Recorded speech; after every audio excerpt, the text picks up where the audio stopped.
نحمده ونصلي على رسوله الكريم اما بعد فاعوذ باللہ من الشیطان الرجیم بسم اللہ الرحمن الرحیم رب اشرح لي صدری ویسر لي امری واحلل عقدۃ من لسانی یفقهوا قولی رب زدنی علما رب زدنی فہما رب زدنی عملا اللہم صلی علی محمد وعلی آل محمد کما صلیت علی ابراہیم وعلی آل ابراہیم انک حمید مجید اللہم بارک علی محمد وعلی آل محمد کما بارکت علی ابراہیم وعلی آل ابراہیم انک حمید مجید۔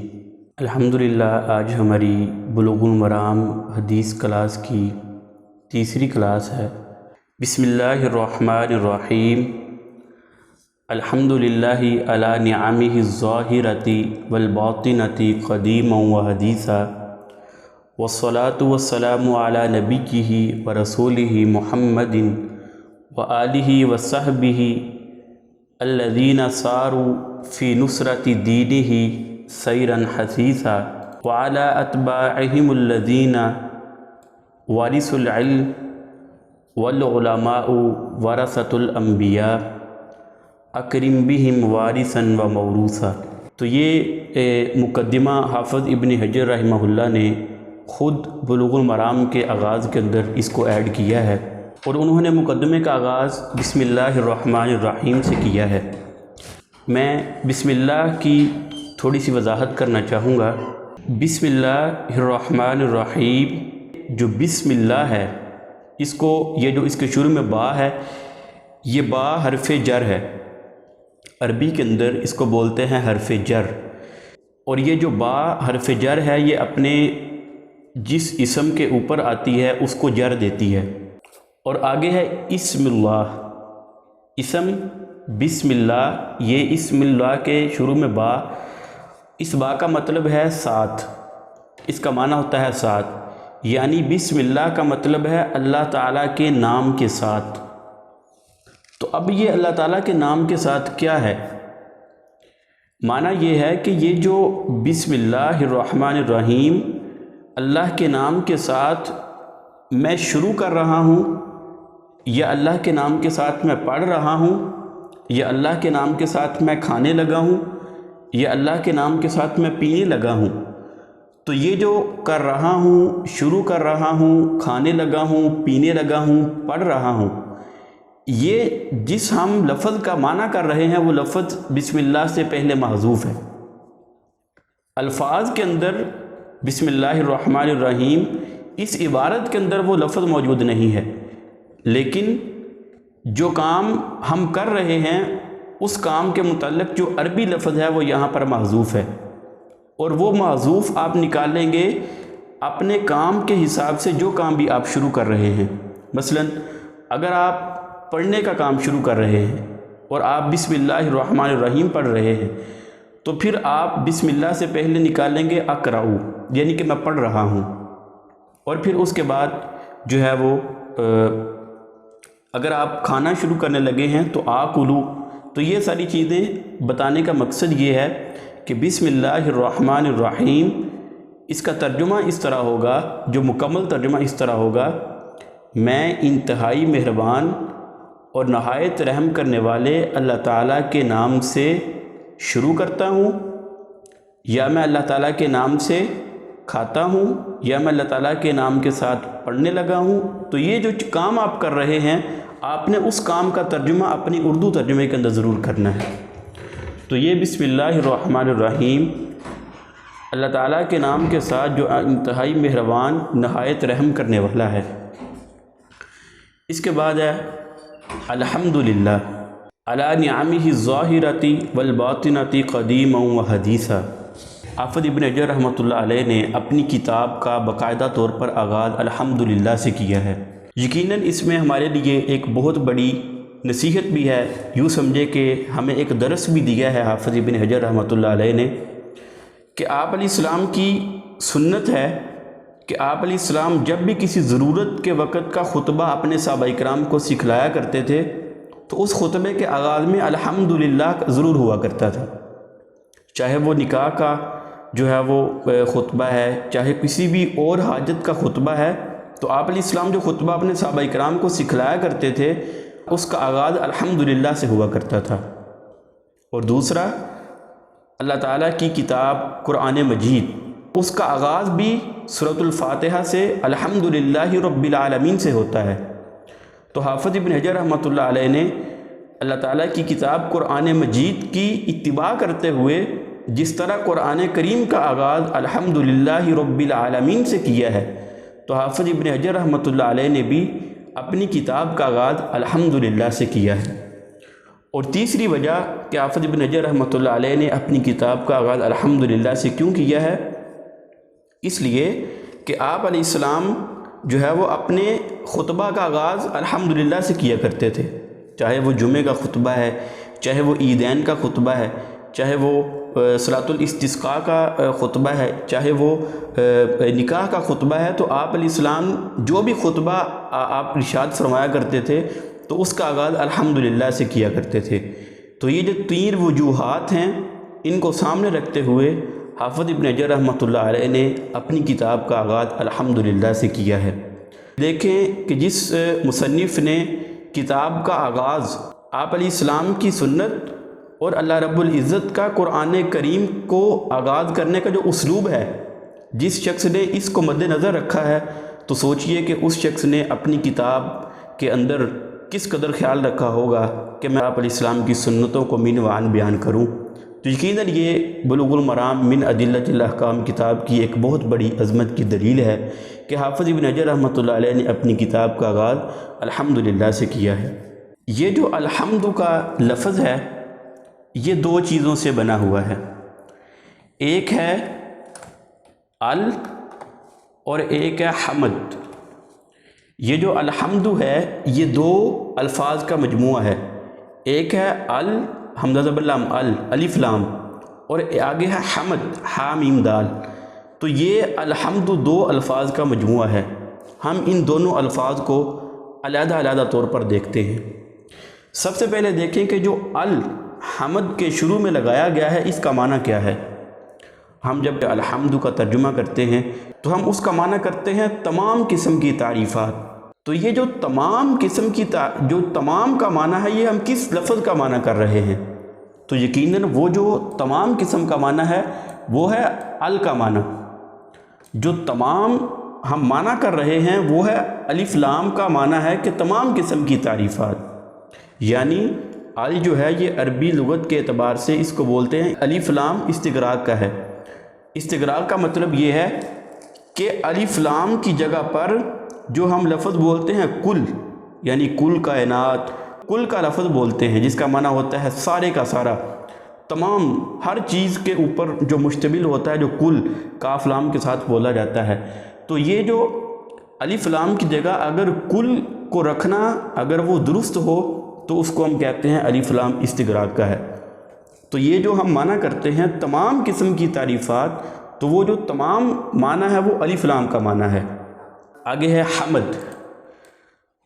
حمد ہا میم دال یہ اس کا مادہ ہے۔ حمد کا لغوی معنی ہوتا ہے تعریف کرنا، کسی ذات کی، اس کی جو ہے اس کی عظمت اور اس کی عزت اور اس کی توقیر کو کم لحاظ رکھتے ہوئے کسی کی تعریف کرنا، یہ حمد کہلاتا ہے۔ ہم عام اپنی گفتگو کے اندر جو تعریف کرتے ہیں وہ تعریف تین معنی کے اندر عربی کے اندر استعمال ہوتی ہے۔ جو تعریف کے لیے لفظ استعمال کیے جاتے ہیں ان میں سے ایک لفظ ہے حمد ہا میم دال، اس کا بھی معنی ہم تعریف کرتے ہیں، اور ایک لفظ ہے ہم اس کا معنی بھی تعریف کرتے ہیں، وہ ہے مدح، میم دال اور ہا، اس کا بھی مادہ میم دال ہا ہے اور اس کا مادہ ہا میم دال ہے، یعنی صرف الفاظ کا آگے پیچھے الفاظ ہیں لیکن ان کا مادہ ایک ہی ہے۔ تو ہا میم دال اس کا معنی بھی تعریف ہے اور میم دال ہا اس کا معنی بھی تعریف ہے۔ ایک اور ہم لفظ استعمال کرتے ہیں وہ ہے شکر، شکر اس کا معنی بھی تعریف ہے۔ تو ان کے درمیان فرق کیا ہے؟ حمد، مدح اور شکر کے درمیان فرق کیا ہے؟ سب سے پہلے آپ حمد اور شکر کے درمیان فرق کو سمجھیں کہ حمد اور شکر کے درمیان کیا فرق ہے۔ حمد اور شکر کے درمیان کیا فرق ہے؟ جو حمد ہوتا ہے، حمد یہ بغیر کسی مقابل کے ہوتی ہے، یعنی آپ کسی کا جو ہے نا جب کسی کی تعریف کر رہے ہیں، آپ اللہ رب العزت کی تعریف کر رہے ہیں، تو یہ تعریف اللہ کے کسی نعمت یا کسی احسان کے بدلے میں نہیں ہے، بلکہ آپ خود ہی اپنی طرف سے اللہ رب العزت کی تعریف کر رہے ہیں۔ تو اگر کسی چیز کے مقابلے کے بغیر آپ کسی کی تعریف کریں گے تو وہ ہے حمد، یعنی بغیر کسی مقابلے کے، بغیر کسی جو ہے بدلے کے، اور بغیر کسی آپ کسی چیز کے بدلے کے اگر آپ کسی دوسرے کی تعریف کر رہے ہیں تو وہ ہے حمد۔ اور شکر ہے کہ آپ کسی نعمت کے مقابلے میں، کسی بندے کے جو ہے وہ احسان کے مقابلے میں اگر آپ اس کی تعریف کر رہے ہیں تو وہ ہے شکر۔ یعنی حمد کا مطلب یہ ہے کہ اگر آپ کسی کی تعریف کر رہے ہیں بغیر کسی مقابل کے، بغیر کسی احسان اور انعام کے، تو یہ حمد ہے۔ اور اگر آپ کسی کی تعریف کر رہے ہیں کسی نعمت کے مقابلے میں تو اس کو کہتے ہیں یہ شکر ہے۔ اور حمد اور شکر، اس کے اندر ایک دوسرا فرق یہ بھی ہے کہ یہ جو حمد ہے یہ صرف اور صرف اللہ رب العزت کی جا سکتی ہے۔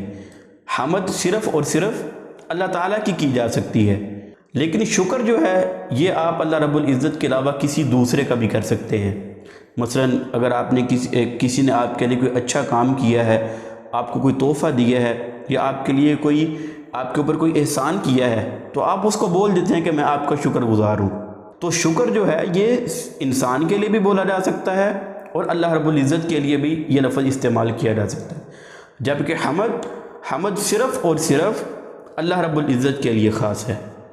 تیسرا فرق حمد اور شکر کے درمیان کہ حمد جو ہوتی ہے صرف اور صرف زبان سے ہوتی ہے، حمد صرف زبان سے کی جاتی ہے، جبکہ شکر یہ زبان سے بھی کیا جا سکتا ہے، شکر دل سے بھی کیا جا سکتا ہے، اور شکر اپنے عمل سے بھی کیا جا سکتا ہے۔ مثلا اگر آپ اللہ رب العزت کی کسی نعمت کا جو شکر ہے آپ وہ نماز پڑھ کر ادا کر رہے ہیں، تو یہ عمل کے ساتھ آپ اللہ رب العزت کا شکر ادا کر رہے ہیں۔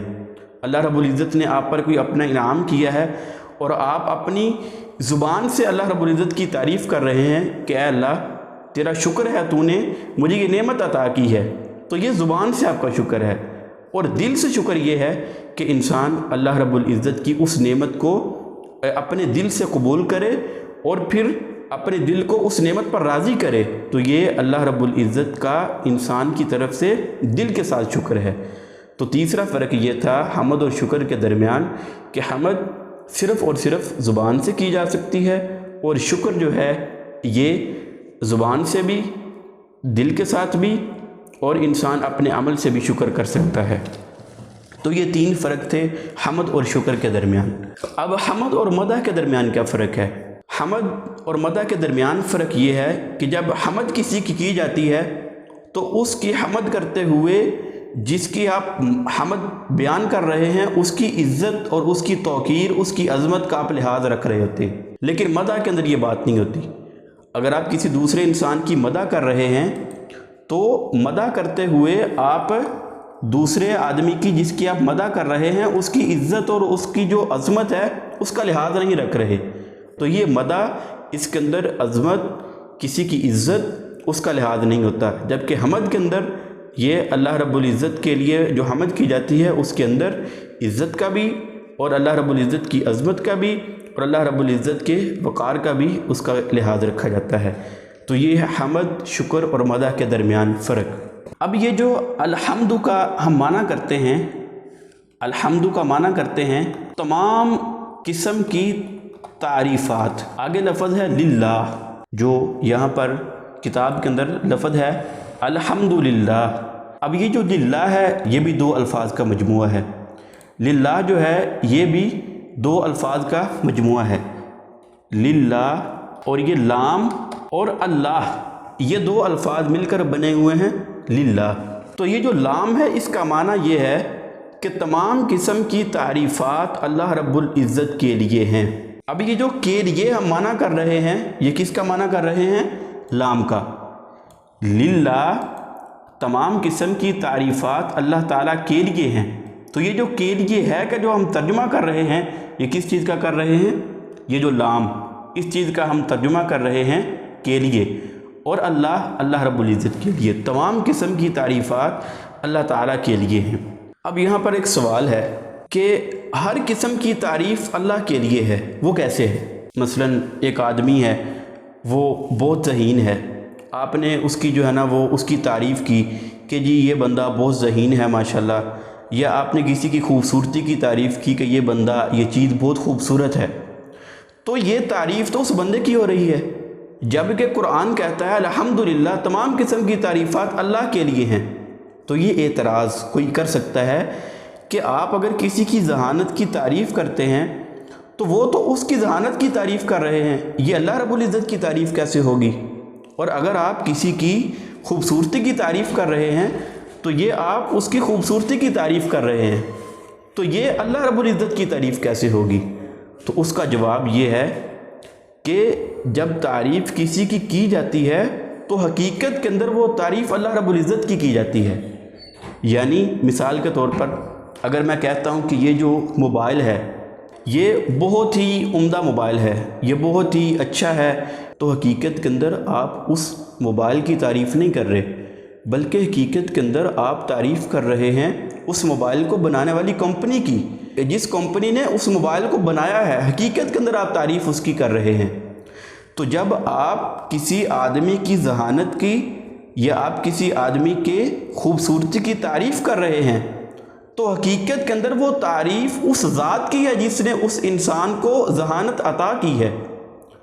اگر آپ کسی کی خوبصورتی کی تعریف کر رہے ہیں تو حقیقت کے اندر وہ تعریف ہے اس ذات کی جس نے اس انسان کو خوبصورتی عطا کی ہے۔ یہ بات ثابت ہو گئی کہ ہر قسم کی تعریف اللہ کے لیے ہے۔ اگر آپ کسی انسان کی تعریف کرتے بھی ہیں، آپ کہتے ہیں کہ یہ فلاں بندہ بہت مالدار ہے، تو یہ مالدار ہونا اس کی تعریف نہیں، بلکہ یہ تعریف حقیقت میں اس ذات کی تعریف ہے جس نے اس انسان کو مال عطا کیا ہے۔ تو یہ تمام قسم کی تعریفات حقیقت کے اندر کس کی ہوتی ہیں؟ اللہ رب العزت کی ہوتی ہیں۔